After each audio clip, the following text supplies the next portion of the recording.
ఇంటికి వెళ్ళిపోయారు. ఇంటికి వెళ్ళిన తర్వాత ఆదివారం అక్క శ్యామలకు ఫోన్ చేసింది, నా యాడ ఇవాళ ఆరాధన మా చర్చిలోనే అన్నారు. కానీ నేను చూడలేదు. నేను చూశాను, నేను గుంటూరులో ఉన్నాను. వర్షాలు చూస్తే చాలా భయంకరమైన పరిస్థితులు ఉన్నాయి. మరలా నీళ్లతో నిండిపోయి ఉందేమో అనుకొని మందిరం అంతా మరలా నిండిందిరా. అసలు ఈ వారం అంతా భయంకరంగా వర్షాలు అన్నారు. చాలా కొండపోత వర్షం. నిజంగా మా ప్రాంతంలో బండ్లు మునిగిపోయి నడుము లోతు నీళ్ళు వచ్చి ఈత కొట్టి అంత స్థాయికి వచ్చింది. కానీ నాకున్న విశ్వాసం ప్రార్థన చేసి కనబడాలి. దేవునికి స్తోత్రం. ఆ సాక్ష్యం మా ప్రతి కొరతను తీరుస్తా వచ్చాడు, అవసరం తీరుస్తా ఉన్నాడు. లేమిలో దీన స్థితిలో పరిస్థితులు సహకరించకపోయినా, పరిస్థితులు మాకు అనుకూలతగా లేకపోయినా దేవుడు ఏదో ఒక రీతిగా ఏదో ఒక విధంగా దేవుడు మనం బలపరుస్తూనే ఉన్నాడు. ఎందుకంటే ఆయన వాగ్దానం చెప్పండి, నేను మీకు తోడై ఉండి నీకు సహాయము చేయవాడు నేనే. లోకంలో మనుషుల వైపును చూడవాకు, నా వైపును చూస్తే మీకు సహాయము చేయవాడు నేనే అని వాగ్దానం ఇచ్చాను. ఆ వాగ్దానం పట్టుకొని ప్రార్థన చేస్తా ఉన్నాను. దర్శనంతో నేను దేవుని సన్నిధిలో అడిగాను. 2003లో మైండ్ ఆబ్సెంట్ సమయంలో అడిగాను, నేనే ఈ పరిస్థితుల్లో ఉన్నాను, నేనే సరైన నిలకడలో లేదు, నేను అసలు బయటికి వెళ్ళటానికే చాలా భయపడుతున్నాను. కుటుంబాలకు వెళ్ళి నేను అలా ప్రార్థన చేసేదంటే ఆయన అన్నాడు, ఇదిగో నేను మీకు తోడై ఉన్నాను, దిగులు పడకు, భయపడకన్నా. దేవునికి స్తోత్రం. ఆ భయము, ఆ దిగులు ఇప్పుడు నాకు లేదు. ఎందుకంటే ఆయన వాగ్దానం ఇచ్చిన వాడు ఎవరయ్యా అంటే నమ్మదగిన దేవుడు. దేవునికి స్తోత్రం. హల్లెలూయా. నమ్మదగిన దేవుడు మన తోడు ఉన్నాడు కనుక ఏ విషయంలో నేను కొంత సమయం ఆలస్యం అవ్వచ్చు, కొంత ఆలస్యం అవుతుంది. ఎందుకంటే విశ్వాస పరిమాణంలో మనం పరీక్షించవచ్చు. అసలు మనం ఉంటామో లేదో కూడా మనకు తెలియ, మనకు టార్గెట్ మనలో ఉంటే కానీ మనకు తెలియదు కదండి. మనం ఉండగలమా లేదో ఎప్పుడు తెలిసింది చెప్పండి? ఎప్పుడు తెలిసింది? పరీక్ష రాసాము అంటే ఆ పరీక్షలో మనం నెగ్గగలమా లేదో అని తెలిసేటప్పుడు ఏమండి, బాగా చదువుకొని సిద్ధపడి రాసినప్పుడు మనకు ఒక నమ్మకం వస్తుంది, నాకు ఇన్ని మార్కులు వస్తాయి కదా. ధైర్యం ఏంటి అంటే మనం చదివిన చదువును బట్టి మనకు ధైర్యం. చదువులు ఎలాగైతే ధైర్యం ఉంటుందో ఆధ్యాత్మిక జీవితంలో మనం నమ్మే విశ్వాస పరిమాణాన్ని బట్టి దేవుడు కార్యము జరిగిస్తాడు. దేవునికి స్తోత్రం. హల్లెలూయా. అందుకని పరిశుద్ధ గ్రంథంలో ఒక చిన్న మాటను చదువుకొని ముందు జ్ఞాపకం చేసుకుని ముందుకు వెళదాం. పరిశుద్ధ గ్రంథంలో 31వ కీర్తన 1 నుండి 4 వచనాలు మీరు చదవగలిగితే, యెహోవా నీ శరణు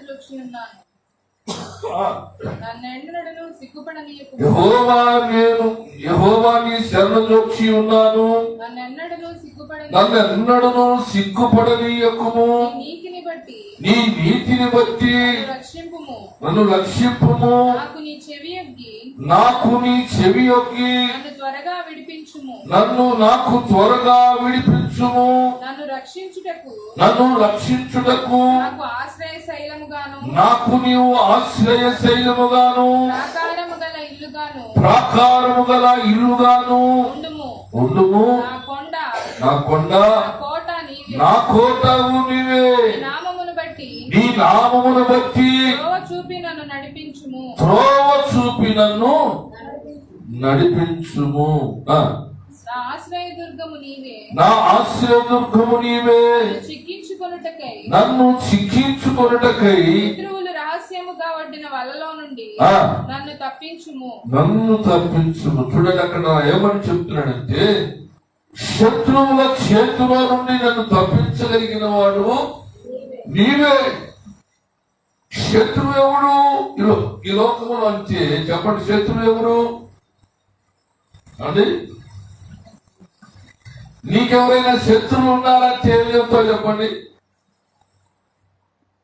అమ్మా, చెప్పాలి. మీకు శత్రువులు ఎవరు? శత్రువు ఎవరండి? మన ఇంట్లో వాడే. మనకు శత్రువులు ఎవరు? పక్కింటి వారు. మనకు శత్రువులు ఎవరు? మనకు మాట వినని వారు, మన మీద తగాదాడేవాడి శత్రువు. ఈ లోకంలో మనం చూసేవన్నీ కూడా ఇలాంటి సందర్భాలే చూస్తాం. కానీ సాతానుడు అనబడుతున్న ఒక శత్రువు మనకున్నాడు. విశ్వాసము జీవితములో దేవుని పరలోక రాజ్యానికి వారసులయ్యే విషయములో సాతానుడు మనలను శత్రువు వలె, మనను అపవాది మనల్ని ఏం చేస్తూ ఉంటాడంటే శత్రువు వలె మనల్ని దాడి చేస్తూ ఉంటాడు. ఎలా చేస్తాడంట? దాడి చేస్తూ ఉంటాడు. ఈ దాడిలో మనము జయించగలిగితే మనం విజయవీరులమే. ఈ దాడిలో మనము ఓడిపోతే పిల్లరా సాతాను బంధకములోకి వెళ్ళిపోతుంది. ఇశ్రాయేలు ప్రజలు కూడా పిల్లరా దేవునితో నడిచినంత కాలము వారు విజయాలను చవి చూస్తూ ముందుకు నడిచారు. వారి జీవితంలో శత్రువులు వచ్చినప్పటికీ, వారి జీవితంలో పిల్లరా ఎన్నో శోధనలు వచ్చినప్పటికీ, ఎంతమంది రాజ్యాలు వారి మీదకి యుద్ధం వచ్చినప్పటికీ కూడా ఆ రాజ్యములన్నిటి మీద జయ జీవితమును కలిగినారు. ఎప్పుడైతే పిల్లరా దేవుని విడిచి వారు నడవటం ప్రారంభించారు అంటే, దేవుని విడవటం అంటే దేవుని సన్నిధిని విడవటము, దేవునితో సహవాసము చేయటము, దేవునితో మాట్లాడటము. వీళ్ళకి ఎప్పుడైతే ఎడబాటైందో వెంటనే అపజయాలు ప్రారంభించున్నాడు. అలాంటి సందర్భంలో దావీదు ఏమని ప్రార్థన చేస్తున్నాడంటే, ఏమని ప్రార్థన చేస్తున్నాడంట? నీవు నాయనా నిన్ను నమ్మిన నేను, నిన్ను నమ్ముకున్నా, నన్ను సిగ్గుపరచనీయకు. అప్పుడు కొడుతూ దేవుని మైపడదామా? హల్లెలూయా, హల్లెలూయా. నువ్వు దేవుని సన్నిధిలో అడగవలసినది ఏంటి అంటే, పిల్లల దేవుని సమూహానికి వచ్చి నువ్వు అడగవలసిన గొప్ప ఈవిని ఏంటి అంటే, ప్రభువా నేను నిన్ను నమ్ముకొని ఉన్నాను, నీవే నా ఆధారము, నీవే నా ఆశ్రయము. ఈ లోకములో అనేకులు ఆశ్రయిస్తామని దగ్గర చేర్చుకున్నారు. ఆ వాళ్ళు అవసరతలు తీరినాక నన్ను ఏం చేశారు? దూరం చేశారు. చాలా మంది నేను నీకు తోడుగా ఉంటాను, మరణం వరకు ఉంటాను, కడ వరకు ఉంటాను, ఇదిగో అందరూ విడిచిపెట్టినా నేను విడవలంటాడు. కానీ ఒక సందర్భం వస్తే మనల్ని ఒంటరితనముగా చేస్తుంది. ఆ సందర్భంలో మనకు కావలసిన ఆదరణ ఎవరిస్తారు చెప్పండి? ఎవరిస్తారు చెప్పండి? ఎవరెవరు గుర్తుపెట్టుకో.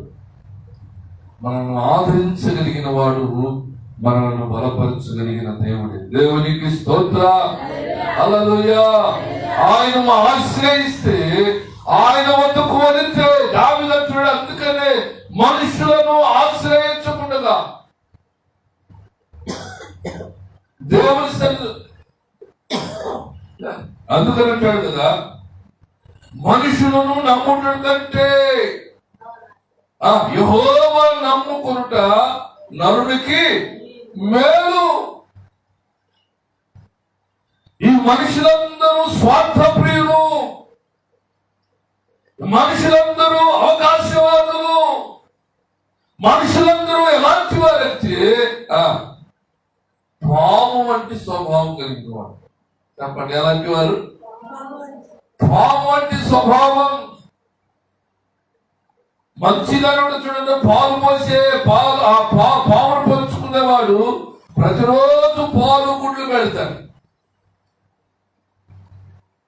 పామును పెంచుకునే ఆయనే నాగు పాము చేత కలవబడి చచ్చిపోయాడు. కారణం ఏంటి చెప్పండి? చెప్పండి, అదేంటి చెప్పండి? విషపు సర్పం. మొన్న ఆ పేపర్లో చూశాను జూ పార్కులో సింహాలు పెంచేవాడు ఎలాంటి వాడు చెప్పండి? సింహం ఎలాంటిది? అది గాలిస్తేనే మనకి మన దగ్గరికి రావచ్చు. అలా ఊరు పనిలో తిరుగుతుందంటే సార్ దేవుడికి స్తోత్రం. గేట్లు కాదు కదా, బయటకు కూడా అడుగు పెట్టం. అలాంటి 5 సింహాలను పెంచేవాడు చిన్న కర్ర తీసుకొని అట్టుబట్టి ఇదిగో ఇదెక్కు అంటే ఎక్కే సింహాలు, తిరిగే సింహాలు ఆ చూలనంట అతను వెళ్ళినప్పుడు అతని మీద పడి పీకు తినేసింది. చూడండి పిల్లల, లోకం ఎలాంటిదంటే చాలా భయంకరమైన లోకం. వాటికి ఆహారం వేసినంత సేపు పిల్లల వాటి ఆ యజమాని మాట వింది. ఎప్పుడైతే ఆహారం వేయటం కొద్దిగా లేట్ అయిందో వెంటనే వాడి మీద పడి 5 సింహాలు పీక్కు తినేస్తాం. వాడి కనికరం ఏముందా? ప్రేమ ఏమనుందా? దయ ఏమనుందా? ఏముండదు. మూర్ఖ స్వభావం.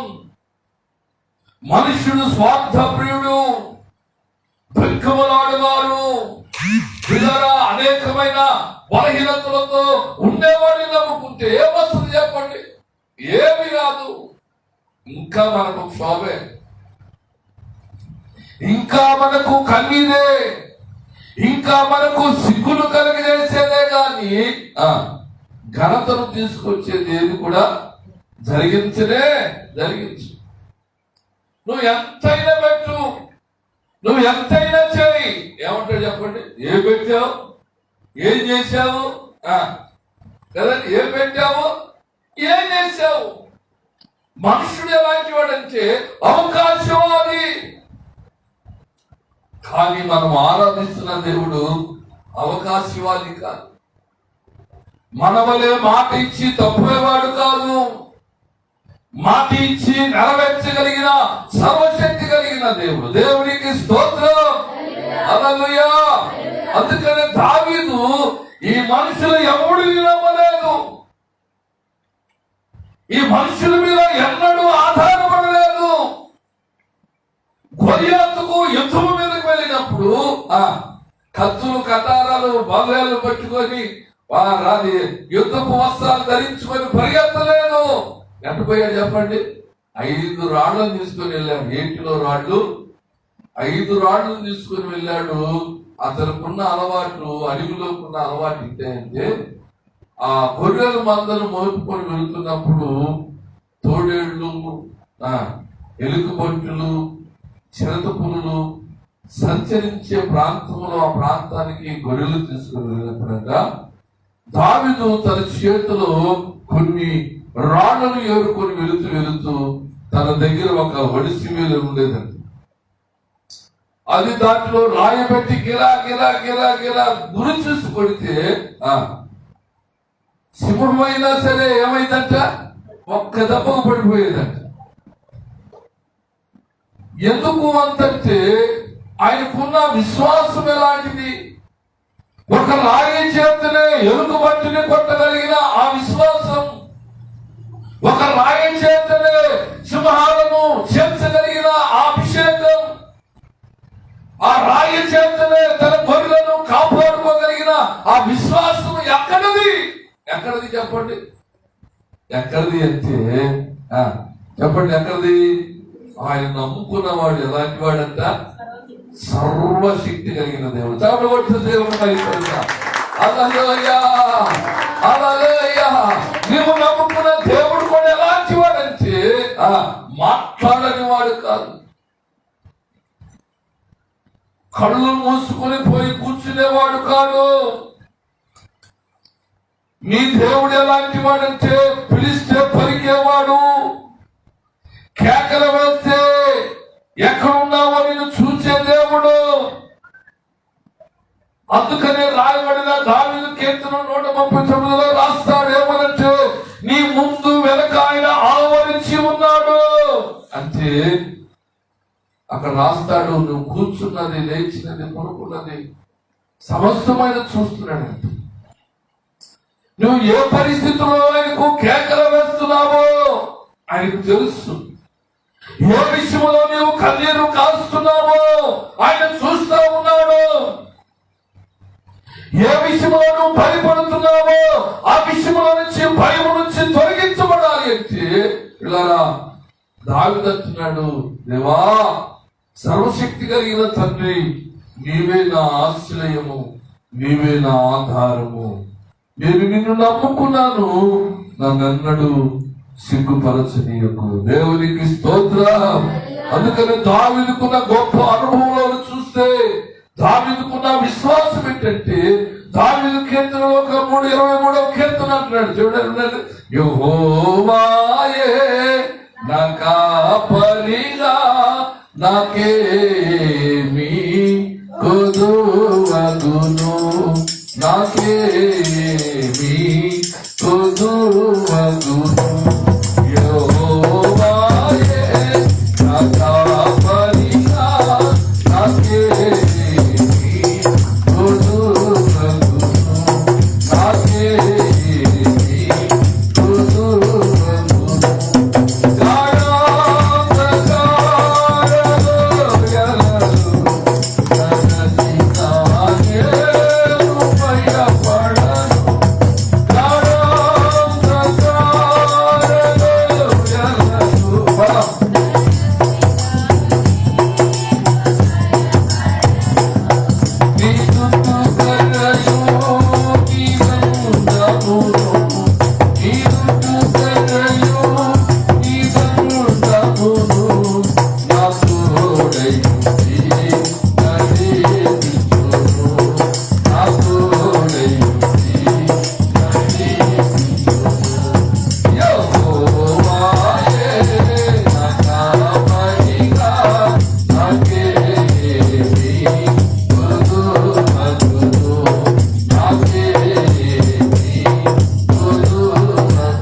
హల్లెలూయా. దేవుడును నమ్ముకున్న వాడికి ఏ కొదువై ఉండదు. కారణం ఏంటంటే దేవుడు మనకు తోడే ఉన్నాడు కనుక, దేవుడు వాడిని బలపరుస్తాడు కనుక, దేవుడి వారి పక్షమును ఉంటాడు కనుక. దావీదు పక్షమునున్నవాడు సర్వశక్తి కలిగిన దేవుడు, సర్వోన్నతమైన దేవుడు, సర్వ సృష్టికి ఆధారమైన వాడు. అందుకనే దావీదు ఏమంటాడంటే, దేవా నేను నిన్ను నమ్ముకొని ఉన్నాను, నీ విధంగా ఆధారము, నీ మీద ఆశ్రయము, నన్నెన్నడు నీవు సిగ్గుపరచకు. దేవునికి స్తోత్రం. హల్లెలూయా. దేవుని సన్నిధిలోకి వచ్చిన వారికి ఎలాంటి విశ్వాసం ఉంటుందంటే తమ ఎత్తుకునే విశ్వాసం. హల్లెలూయా. అనేకులు అనేక విధాలుగా మాట్లాడుకోవచ్చు, అనేకులు అనేక విధాలుగా నిన్ను బలహీనపరచవచ్చు, అనేకులు అనేక విధాలుగా నిన్ను లోపముగాను తక్కువగా చూడవచ్చేమో కానీ నీవు నమ్మిన వాడు, నిన్ను పిలిచిన వాడు, నిన్ను ఏర్పాటు చేసుకున్నవాడు ఎలాంటి వాడంటే సర్వశక్తి కలిగిన దేవుడు. దేవునికి స్తోత్రం. నిన్నెన్నడు సిగ్గుపరచనే నువ్వు నమ్మాలి. నీవు నమ్మిన ఎడలా నీవు ఆయనను నమ్మిన ఎడలా ఆయన సన్నిధిలో నువ్వు విశ్వాసిగా నువ్వు కొనసాగించబడితే ఆయన నిన్ను తల ఎత్తువాడిగా ఉంచుతాడు కానీ తల తీర్చువాడిగా ఎన్నడు ఉంచు. అందుకని ఆశ్రయపురమైన ఆయన దావీదు అంటున్నాడు, ఇదిగో అక్కడ 2వ వచనంలో చూడండి, 31లో 31 2వ వచనం అంటాడు, నాకు నీ చెవి ఎక్కి నన్ను త్వరగా విడిపించుము, నన్ను రక్షించుటకు నాకు ఆశ్రయ శైలముగాను ప్రాకారము గల ఇల్లు అంట. ప్రాకారము కలిగిన ఇల్లు అంటే చెప్పండి అమ్మా. రక్షణ కలిగిన ఇల్లు. ఒక ఇంటికి ప్రాకారం ఏ రీతిగా అయితే కాపుదల కాస్తుందో, ఒక విశ్వాసి జీవితంలో ప్రార్థన అనే ప్రాకారము కట్టబడాలి. దేవునికి స్తోత్రం, హల్లెలూయా. ఈ మందిరానికి ప్రాకారం లేదు కనుకనే ప్రాకారం లేదు ఈ మందిరానికి. ఈ మందిరం చుట్టూ ప్రహరీ కూడా ఉంటే నీళ్ళు వచ్చేవి కావు. ప్రహరీ ఉంటే మెరగబోసేవాళ్ళం. ప్రహరీ లేదు కాబట్టినే ఇది ఆ అవతవకల మధ్యలో ఎలా ఉందంటే వర్షం వచ్చినప్పుడల్లా వరద చేత కొట్టుకొని మునిగిపోతా ఉంది. భద్రత లేదు, ఒక నమ్మకత్వం లేదు. ఆదివారం ఎక్కడ జరిగిందో మనకు తెలియని పరిస్థితిలో ఉన్నాం. దేవునికి స్తోత్రం, హల్లెలూయా, హల్లెలూయా. దేవుని సన్నిధిలో ఒక ప్రాకారము కలిగిన ఇల్లుగానే ఉండాలని ఆయన కోరిక. దేవునికి స్తుతి కలుగును గాక, హల్లెలూయా. దావీదు వచ్చినాడు, దావీదే దేవుని యొక్క ప్రాకారముగా వేసుకున్నాడు. దావీదు ఒక విశ్వాసి, ఒక నరమాత్రపు మనిషి దేవుని ఒక ప్రాకారముగా ఏర్పాటు చేసుకున్నాడు. దేవుని సన్నిధిలో ఒక భక్తి కలిగిన వాడు దేవుని మనస్సును సైతం కూడా మార్చగలుగుతాడు. దేవునికి మహిమ కలుగును గాక, హల్లెలూయా. ఒక భక్తి కలిగిన వాడు, ఒక నరమాత్రపుడు, ఒక స్త్రీ కలిగిన పురుషుడు, భూమిలో నుండి పుట్టిన ఒక మనుషుడు, సర్వశక్తి కలిగిన దేవుని యొక్క మనస్సును త్రిప్పగలిగిన వాడు. కారణం ఏంటంటే ఆయనతో చేసే సహవాసం, ఆయనతో ఉండే ఆ అనుభూతిని బట్టి, ఆయనతో గడిపే ఆ జీవితాన్ని బట్టి దేవుడు సైతం కూడా మనిషిని మాట వినేవాడుగా ఉన్నాడు. దేవునికి స్తోత్రం, హల్లెలూయా. దేవుని సన్నిధిలో మనం ఎలా ఉండాలంటే ఆయన మనస్సును జయించేవారుగా ఉండాలి. అబ్రహాము సొదొమ గొమొర్ర పట్టణంలో ఏం చేశాడు చెప్పండి? ఆ పట్టణంలో ఉన్న వాళ్ళందరినీ కాల్చివేస్తానంటే అయ్యా దుమ్ము లాంటి వాడిని, ధూళి లాంటి వాడిని ఒక్కసారి జ్ఞాపకం చేసుకొని తెగించి అడుగుతున్నాను. మీతో నేను మాట్లాడలేను కానీ మాట్లాడకూడదు కానీ మాట్లాడతాను. అలా పట్టుకున్నటువంటి అసలు ఆయన అంతగా చాకచక్యంగా అబ్రహాము దేవుడితో మాట్లాడుతున్నాడు. అయ్యా ధూళి వంటి వాడిని, అసలు ఎన్నిక లాంటి వాడిని, అసలు పనికిరానయ్యా, అయినా ఒకసారి అడుగుతున్నాను కానీ ఒకసారి ఏది చెప్పు, ఏంటి, ఎందుకు అట్లా బతికినట్టు అంటారు? నేను నిన్ను ప్రేమించే కదా ఇక్కడికి వచ్చాను, నువ్వు పెట్టింది తింటున్నాను కదా, ఎందుకు నేను పనికిరాని వాడిని, దిక్కులేని వాడిని, దరిద్రునంటావు, ఎన్నిక లేని వాడిని అంటావు ఏంటి? ఇదిగో నీకు నువ్వు నాకు ఇచ్చిన అవకాశాన్ని బట్టి నీకు ఏమి కావాలో చెప్పు అంటే అయ్యా ఆ సొదొమ గొమొర్ర పట్టణాన్ని ఒక్కసారి కనికరించి నీతిమంతులు ఎవరు ఉంటారేమంటే ఒక్కసారి చెప్పు అబ్రహాం, నువ్వు చెప్పు, నీకు తెలిసినోడు ఎవడైనా ఉన్నాడు అక్కడ అబ్రహాం చెప్పు అంటే అయ్యా ఒక 50 మంది అని ఉంటారు అంత పట్టణంలో, ప్రార్థన చేసేవాడు లేడంటావా, కన్నీరు కాల్చేవాడు లేడంటావా, నీ కొరకు కనిపెట్టేవాడు లేడంటావా? ఒక్కసారి మనసు తెలుసుకోయ్యా, వాళ్ళ మీద కోపం కాదయ్యా అంటే కాదు ఒక్కడు లేడు, 50 మంది కాదు 20 మంది ఉంటాము అన్నాడు. మరలా బయలుదేరేస్తుంటే అయ్యా ఏం చేస్తున్నావు, నా మాట సమాధానం చెప్పకుండా అంటున్నావు ఏందని దేవుని మనసును మార్చి అక్కడికి ఒక్కడున్నా సరే ఎంతమందిలోకి వచ్చాడు? ఒక్కడికి వచ్చేసి నా కొడుకున్నాడు. ఎవడున్నాడు అక్కడ నీతిమంతుడుగా? లోతు ఉన్నాడు. నా వాడు ఉన్నాడు. వాడిని ఒక కనీకరించంటే వాడు తప్ప. ఇప్పుడు లోతును కూడా అన్ని చేత కాల్చబడవలసిన ఆ సందర్భాన్ని ఏమైంది చెప్పండి? మనసును మార్చివేశాడు అబ్రహాము. దావీదు కూడా ఎలాంటి వాడుగా ఉన్నాడంటే దావీదు దేవునినే ప్రాకారంగా పెట్టుకున్నాడు. నువ్వు ఎప్పుడైనా పెట్టావా? దేవా నువ్వు నాకు ప్రాకారం ఉంటాయా, ఏ కుక్క రాకుండా, ఏ గాడిద రాకుండా, ఏ గేదెలు నా ఇంట్లోకి రాకుండా కావుదారు ఖాయమంటారా? అడిగావు ఎప్పుడన్నా? ఏమండి ఏమడము, మనం ఏమడము చెప్పండి? ఏమడుగుతాం చెప్పండి? ఏమడుగుతా? ఆశీర్వాదం మా మీద కొమ్మారించుము దేవా. ఏం రావాలి మనకి? ఆశీర్వాదం.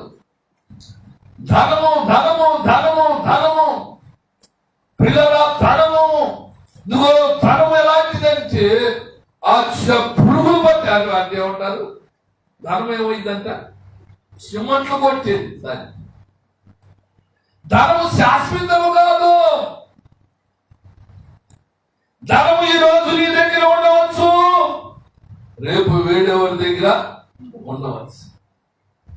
ఈ రోజు నువ్వు ఒక ఉన్నతమైన స్థితిలో కనబడవచ్చు. ఆ ధనం మీద ఆ ధనమే నేను ఒక రోజున ఏమీ లేని వాడిగా చేస్తాను.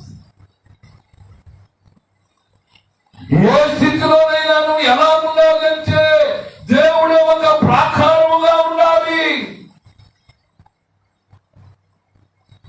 నీకు ఒక ప్రాకారమైన దేవుని నువ్వు నమ్ముకోగలిగితే దేవుడు నిన్ను ఏ పరిస్థితుల్లోనైనా నిన్ను సంరక్షిస్తాడు. చప్పలు కొడుతూ దేవుడు భయపడదామా? హల్లెలూయా. చూడండి, యోబును మీరు చూస్తే యోబు ఉన్న ప్రాంతంలో గొప్ప కోటీశ్వరుడు. ఆ దేశమంతటిలో కూడా ఎలాంటి వాడంటే ఒక ఉన్నతమైన స్థితి కలిగిన వాడు. అలాంటి వాడికి ఏమొచ్చేసింది అమ్మా? ఏమొచ్చింది? రోగం వచ్చిందా? ఏమొచ్చింది? దరిద్రత వచ్చేసింది. ఆస్తులు పోయినాయి. సంబంధికులందరూ చనిపోయారు. భార్య ఒక్కతే ఉంది. ఎందుకు చెప్పండి? భార్యను ఎందుకు ఉంచాడు దేవుడు? ఎప్పుడైనా గమనించారా? అమ్మా తలపై కట్టండి, దేవుడికి స్తోత్రం చెప్పండి. ఎట్లు చెప్పు. ఒక మగవాని జీవితంలో ఒక స్త్రీని ఎందుకు ఆహ్వానం తెలియజేస్తాడు? ఒంటరిగా ఉన్నవాడు జత చేయబడిన తర్వాత మరలా వీళ్ళిద్దరు ఏమవుతారండి? విడిపోతారు.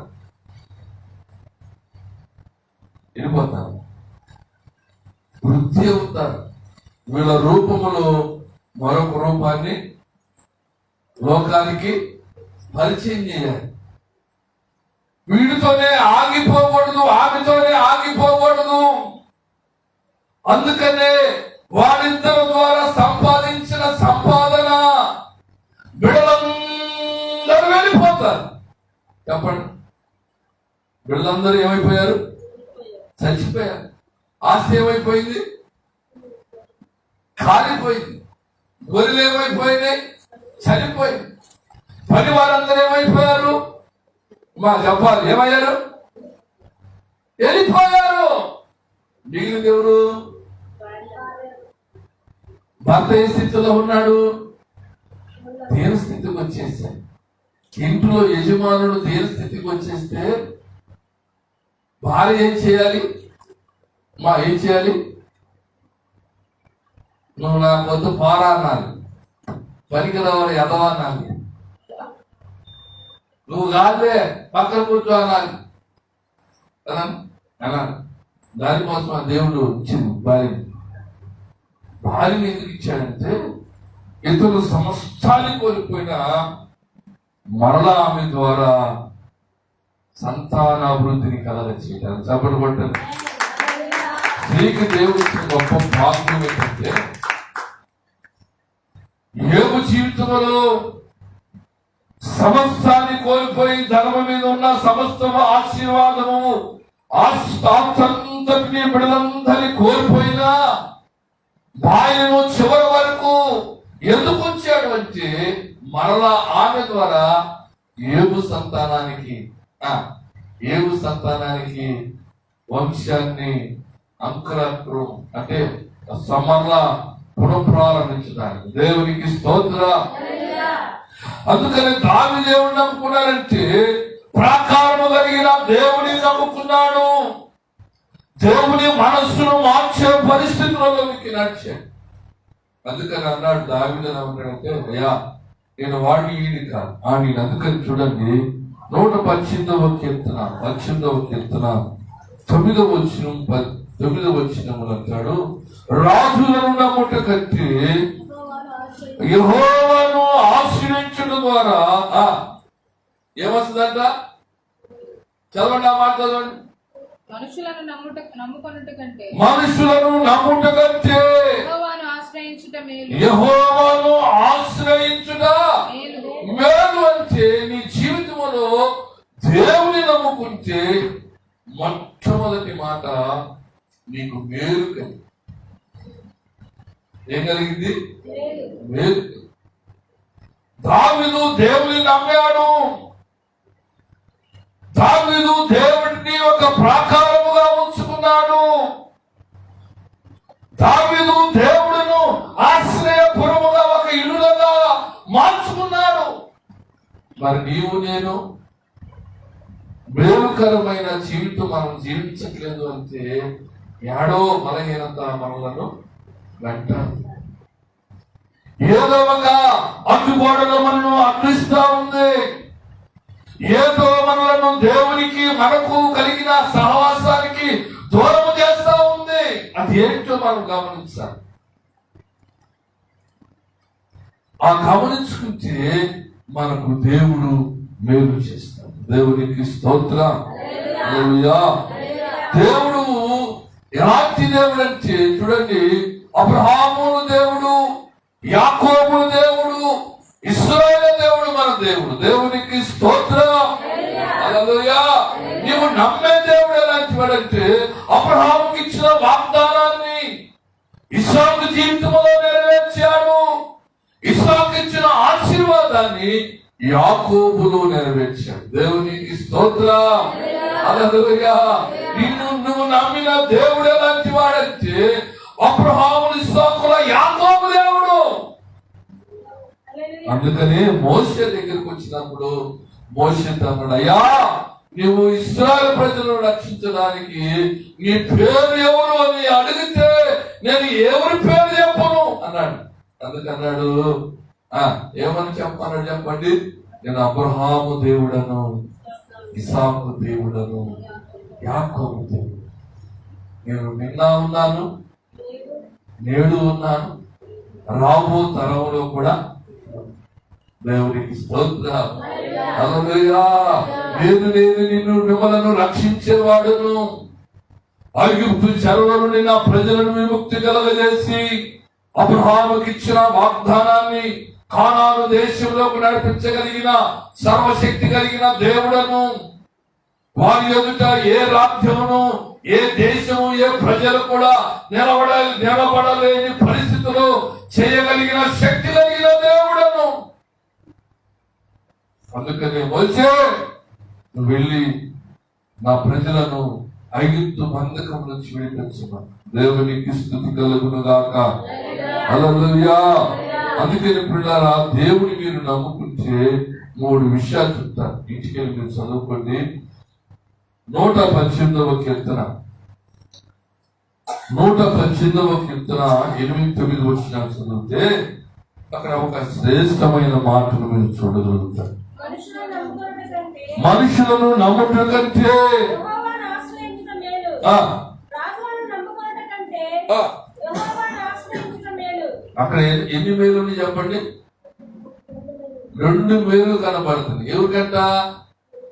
ఏమండి? మనుషులను నమ్ముట కంటే యెహోవాను ఆశ్రయించుట మేలు. ఆశ్రయము తీసుకుంటే నీకు మేలు కలిగింది. రాజులను నమ్ముట రాజులను నమ్ముకుంటే, రాజులంటే ఎవరు చెప్పండి? రాజులంటే ఎవరు? మనుషులంటే మన ఇంటి ఎదురు ఉండేవాడు అనుకో. రాజులంటే ఎవరు? అధికారులు, గొప్పవారు. మన ప్రాంతాన్ని ఏలుబడి చేస్తుంటారు కొంతమంది ధనికులు. చెప్పండి, ఎవరైనా 100 రూపాయలు ఉంటే ఎంతమంది వస్తారు మన ఇంటి చుట్టూరు? ప్రతివాడు కొడుకు పట్టేవాడే. దేవునికి స్తోత్రం. అక్క దగ్గర 10,000 లక్ష రూపాయలు ఉన్నాయని తెలిస్తే చెప్పండి, మేరక్క దగ్గర 1 లక్ష రూపాయలు ఉందని తెలిసిందనుకో, అక్క అంత సహాయం చేస్తుందంటే అక్క చుట్టూ వచ్చేటప్పుడు పోయేటప్పుడు పలకరీయటం ఎక్కువ. దేవునికి స్తోత్రం. అక్క ఒకసారి రండి, అక్క కాదు దగ్గర అక్క ఒకసారి రండి అంట. ఎందుకని? అక్క ఏం చెప్పినా వింటాడు మాట. ఎందుకని చెప్పండి? ధనము ఉంది కనుక. అందుకనే రాజులను నమ్ముకోవాలి. రాజులు శాశ్వతము కాదు. మనుషులను నమ్ముకోవాలక. మనుషుడు కూడా శాశ్వతము కాదు. ఈ రాత్రి ఉంటాడు, తెల్లారి కన్నా చనిపోతాడు. అధికారము శాశ్వతము కాదు. అధికారము కూడా శాశ్వతము కాదు. ఈ రోజు ఇక్కడ ఉండొచ్చు, రేపు ఎక్కడో ట్రాన్స్ఫర్ చేయొచ్చు. రాత్రికి రాత్రే ట్రాన్స్ఫర్లు అయ్యే రోజులు కూడా ఉన్నాయి. దేవునికి స్తోత్రం. ఇక్కడ ఉన్నాడు అనుకో, నువ్వు అధికారులను చూసుకొని మాట్లాడితే తర్వాత ఇబ్బంది పడేది నువ్వే. కనుక వీడు ఎవడు నువ్వు నమ్ముకోవద్దు. నువ్వు ఎవరిని నమ్మాలంటే నీకు ఆశ్రయపురము ఉండే దేవుడున్నాడు. నీకు ప్రాకారము కలిగిన వాడుగా ఉండేవాడు ఒక దేవుడున్నాడు. ఆయనే సర్వశక్తి కలిగిన దేవుడిని నమ్ముకుంటే నీకు మేలు కలిగింది. దేవునికి స్తోత్రం. అందుకని ఇర్మియా గ్రంథంలో 17వ అధ్యాయం 7వ వచనం అంటాడు, నువ్వు ధన్యుడుగా ఉంటావు. ధన్యుడుగా ఉంటావంటే, ధన్యుడు అంటే ఎలాంటి వాడు చెప్పండి? ధన్యుడు అని రాయబడిన మాటలు ఎక్కడ దొరుకుతాయి నీకు? ధన్యుడు చూడని ఆ మాట చదివి మరలా 1 కీర్తన గ్రంథము 1వ అధ్యాయం 2-3 వచనాలు మీరు చదివితే అక్కడ చూడండి, యెహోవా ధర్మశాస్త్రమును దివారాత్రులు ధ్యానించువాడు ధన్యుడు.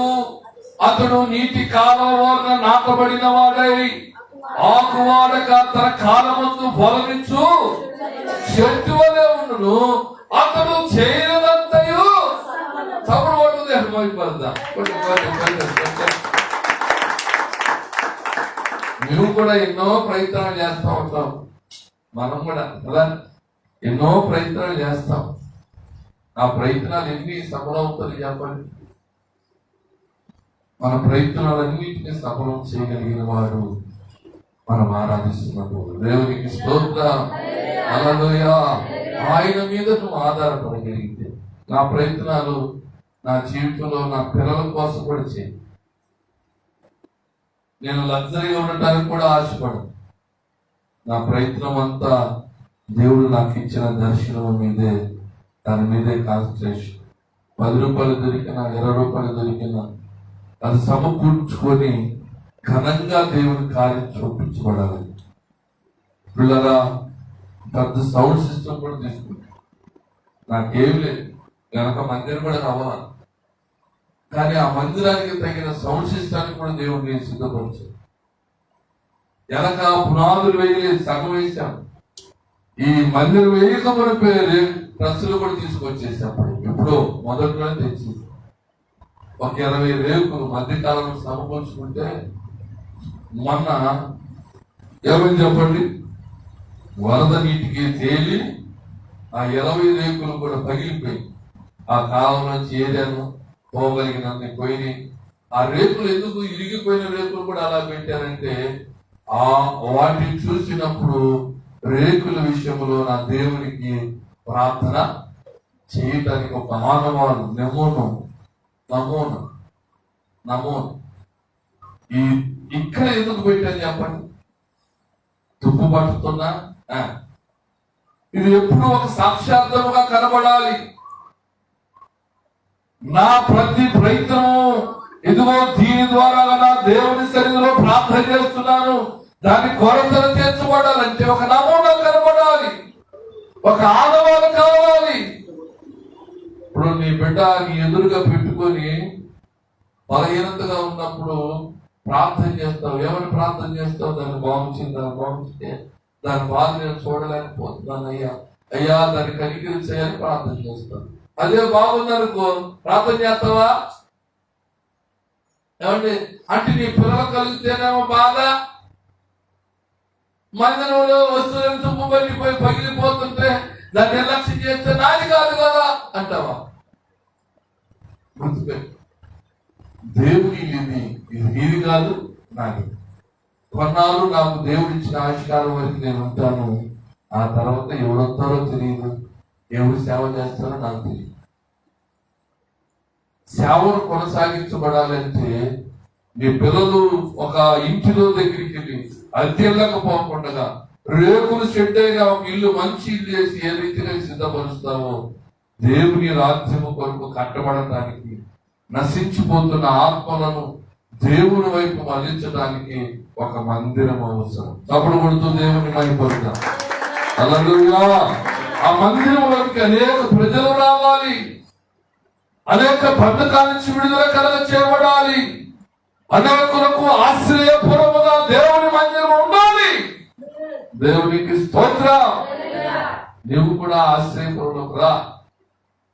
దేవుని ప్రాకారంలోకి వస్తే నువ్వు ధన్యుడుగా ఉంటావు, ధన్యురాలుగా ఉంటావు. దేవునికి స్తోత్రం. హల్లెలూయా. ఇంకో మాట చూద్దాం.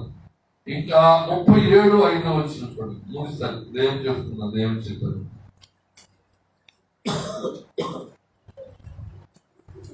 నీ మార్గమును యెహోవాకు అప్పగింపు. నీ మార్గములను యెహోవాకు అప్పగించుము. నీవు ఆయనను నమ్ముకొనుము. నీవు ఆయనను నమ్ముకొనుము. ఆయన నీ కార్యం నెరవేర్చును. ఆయన నీ కార్యాలన్నీ నెరవేరుస్తాడు. దేవునికి మహిమ కలుగును గాక. నీ ప్రయత్నాలన్నీ సఫలం అవుతున్నాయా? నువ్వు చేసే ప్రతి పనిలో దేవుడు నీకు తోడుగా ఉన్నాడా? నువ్వు తలంచిన ప్రతి తలంపులో దేవుని ఉద్దేశం, దేవుని చిత్తమయ్యే ఏదైనా ఉందా? ఉంటే ప్రతి కార్యము దేవుడు సఫలము చేస్తాడు. తప్పుడు కొడుతూ దేవుడు మైపడదామా? హల్లెలూయా, హల్లెలూయా. ప్రభు అయిన దేవుడు మనతో మాట్లాడుతూ ఆయన ఏమన్నాడంటే, నువ్వు నన్ను నమ్ముకుంటే నీవు ధన్యుడు అవుతావు. నీవు చేయు ప్రతి ప్రయత్నంలో నువ్వు సఫలమవుతావు. ప్రతి కార్యాలలో నేను నీకు ఒక ప్రాకారముగా ఉంటాను, నేను నీకు ఒక ఆశ్రయముగా ఉంటాను. నీవు నా వద్దకు వచ్చినప్పుడు, నువ్వు నాతో సహవాసం చేసినప్పుడు, నాతో నీవు అంటుకట్టబడి నడిచినప్పుడు నీవు ధన్యుడుగా ఉంటావు, ధన్యురాలుగా ఉంటావు. అటు కృప మనకందరికీ దేవుడు దయచేసి నడిపించే బలపరచును గాక. తరలు ఉంచండి, ప్రార్థన చేసుకుందాం. హల్లెలూయా, హల్లెలూయా, హల్లెలూయా. ప్రార్థన చేద్దాం, ప్రార్థన చేద్దాం, ప్రార్థన చేసుకుందాం, ప్రార్థన చేసుకుందాం. దేవుడు మన ప్రార్థన ఆలకించు దేవుడుగా ఉన్నాడు, కార్యము జరిగించు దేవుడుగా ఉన్నాడు. హల్లెలూయా, హల్లెలూయా, హల్లెలూయా, హల్లెలూయా, హల్లెలూయా, హల్లెలూయా. ప్రార్థన చేద్దాం, ప్రార్థన చేద్దాం. తండ్రి మీకు స్తోత్రం, స్తోత్రం, స్తోత్రం, స్తోత్రం, స్తోత్రం. దావీదు వలె నువ్వు ప్రార్థన చేయాలి, దావీదు వలె నువ్వు అడగాలి. దేవా, నీవే నాకు ఆశ్రయ దుర్గముగా ఉండయ్యా, నీవే నాకు ప్రాకారముగా ఉండయ్యా, నీవే నాకు కోటగా ఉండయ్యా. శత్రువుల ఎదుట నన్ను ఎన్నడూ సిగ్గుపరచనీయకయ్యా. సాతాను కబంధాస్తముల నుంచి మమ్మల్ని తప్పించయ్యా. ఓ మనుషుల చేతుల నుంచి మమ్మల్ని తప్పించయ్యా, అధికారుల చేతుల నుంచి మమ్మల్ని తప్పించయ్యా.